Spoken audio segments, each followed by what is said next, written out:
Hello students, कल next topic में हम ये पढ़ रहे थे कि जीवों के लक्षण क्या होते हैं। हमने जीवों के लक्षण के बारे में जाना कि वो कैसे होते हैं, कितने प्रकार के होते हैं और उसमें विशिष्ट लक्षण हमारे क्या क्या थे।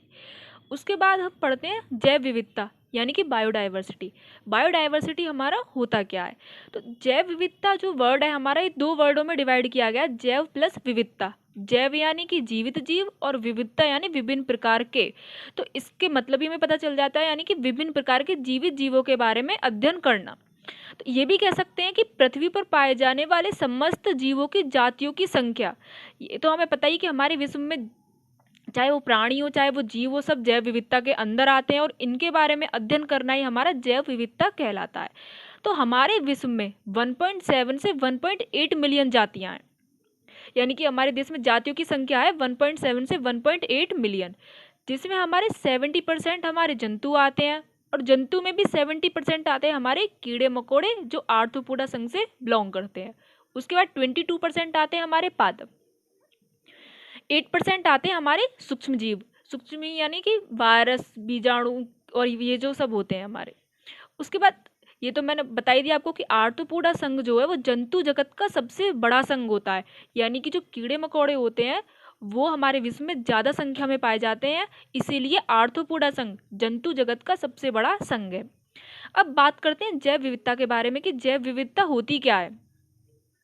तो जैव विविधता दो शब्दों से मिलकर जैव प्लस विविधता से मिलकर बना है। जैव विविधता का मतलब पृथ्वी पर पाए जाने विभिन्न प्रकार के जीवों की जातियों की संख्या, जिसके बारे में पहले ही बात कर चुके हैं कि जैव विविधता जो है वो दो शब्दों से मिलकर बना है, जैव प्लस विविधता। और जैव विविधता का मतलब है पृथ्वी पर पाए जाने विभिन्न प्रकार के जीवों की जातियों की संख्या, यानी कि जीव नहीं, जीव की जो जातियां हैं, जितनी भी स्पीसीज हैं उनकी संख्या। तो विश्व में पाए जाने वाली जातियों में 70% हमारे जंतु हैं, 22% हमारे पादप हैं, 8% हमारे सूक्ष्म जीव हैं। जंतुओं की जातियों में 70% कीड़े मकोड़े हैं जो आर्थ्रोपोडा संघ में आते हैं और ये विश्व का सबसे बड़ा संघ है। अब बात करते हैं कि जो हमारा विश्व है, यानी कि हमारे विश्व में कितने देश हैं जो मेगा विविधता वाले क्षेत्रों में पाए जाते हैं। तो उनमें से हमारा भारत भी एक ही है। तो भारत विश्व के 12 मेगा विविधता वाले क्षेत्रों में से एक है, यानी कि हमारा जो विश्व है, हमारा जो भारत देश है, उसमें जीव जो होते हैं इनकी जातियां भी बहुत प्रकार की हैं, सब और संख्या में बहुत ज़्यादा पाई जाती हैं। तो भारतवर्ष में लगभग 45,000 प्रजातियां पादपों की, यानी कि 45,000 जो प्रजातियां हैं वो हमारी प्लांट्स की हैं, और जंतुओं की संख्या इनकी भी दुगनी है।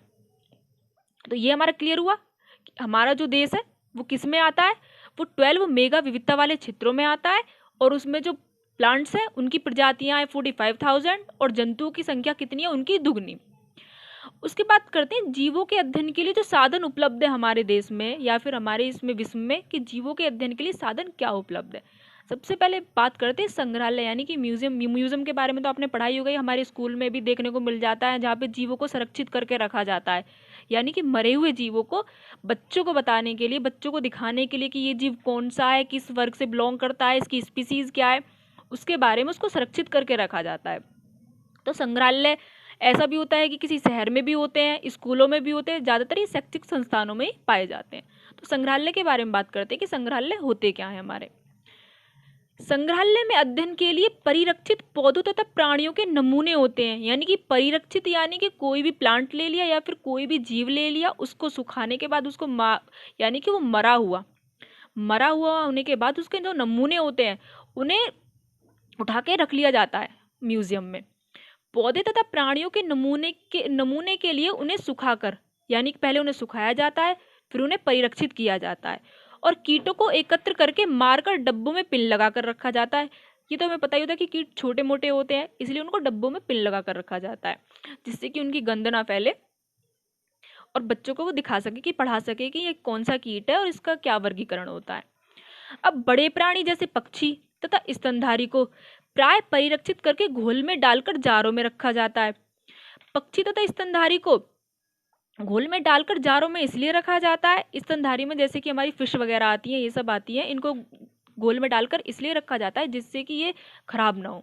मरने के बाद ये तो हमें पता ही होता है कि हमारी बॉडी खराब हो जाती है, इसीलिए इन्हें घोल में डालकर रखा जाता है संरक्षित। तो संग्रहालय में प्राणियों के कंकाल भी रखे जाते हैं। ज़्यादातर संग्रहालय ऐसे भी होते हैं कि वो प्राणियों के कंकाल जो होते हैं उनको भी रख लेते हैं। संग्रहालय प्राय शैक्षिक संस्थानों तथा कुछ विशेष जगह स्थापित किए जाते हैं। अब बात करते हैं प्रमुख संग्रहालय की, यानी कि जहाँ पे हमारे जीव जंतु होते हैं, प्राणियों होते हैं, उनके नमूनों को संरक्षित करके रखा जाता है।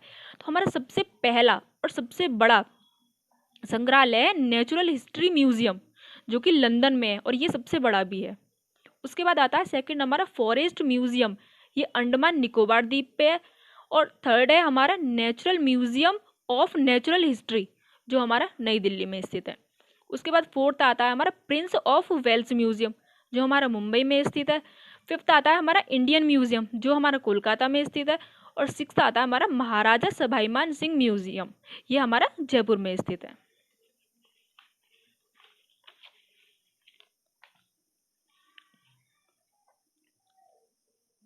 अब नेक्स्ट जो टॉपिक है हमारा वो प्राणी उपवन अथवा चिड़ियाघर, यानी कि ये भी जैव विविधता के बारे में ये भी जैव विविधता के अंदर ही आता है। चिड़ियाघर यानी कि जू तो हमें पता ही होता है कि क्या होते हैं, हमारे चिड़ियाघर होते हैं जिनमें हमारे बहुत सारे प्राणियों को रखा जाता है, या फिर हम बहुत टाइम ऐसा भी होता है कि हम देख के आते हैं जू में कि हमें बहुत सारी स्पीसीज मिल जाती हैं नई नई एनिमल्स की, और जितने भी ये बर्ड्स वगैरह होते हैं इन सब की हमें नई नई स्पीसीज वहाँ देखने को मिलती हैं।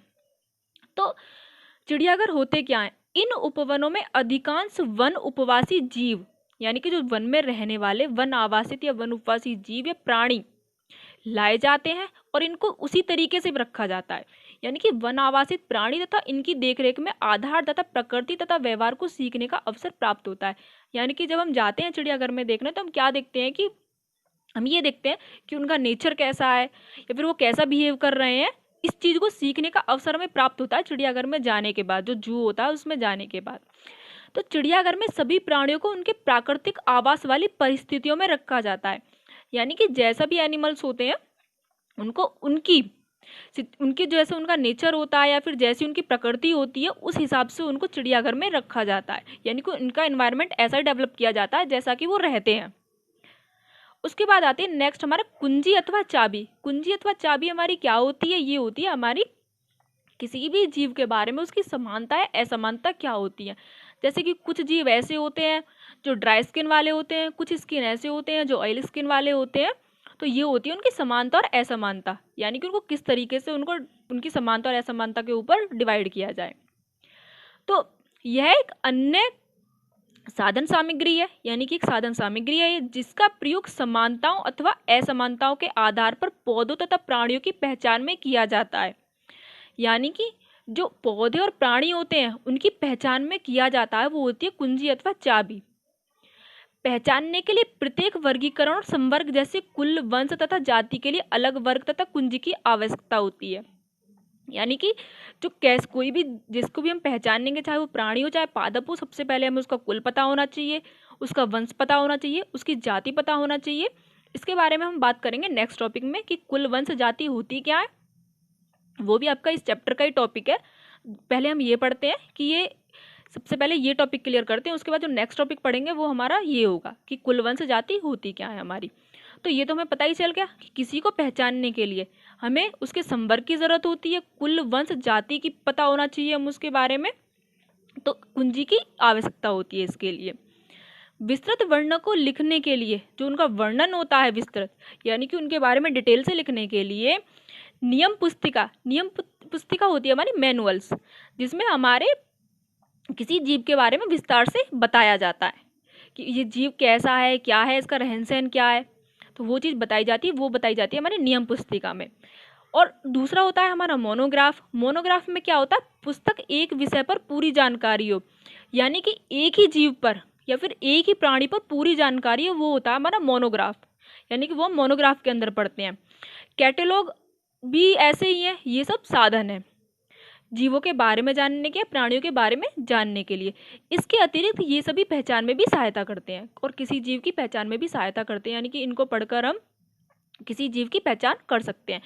नेक्स्ट और लास्ट टॉपिक है हमारा फ्लोरा। फ्लोरा क्या होता है? फ्लोरा किसी क्षेत्र के पौधों तथा उसके वास स्थानों के विषय में जानकारी देता है। यानी कि फ्लोरा में क्या बताता है कि जो हमारा क्षेत्र है उसके पौधे और उसके वास स्थानों के विषय में हमें जानकारी देता है। ये उस विशेष क्षेत्र में मिलने वाले पौधों की जातियों की विषय सूची भी देते हैं।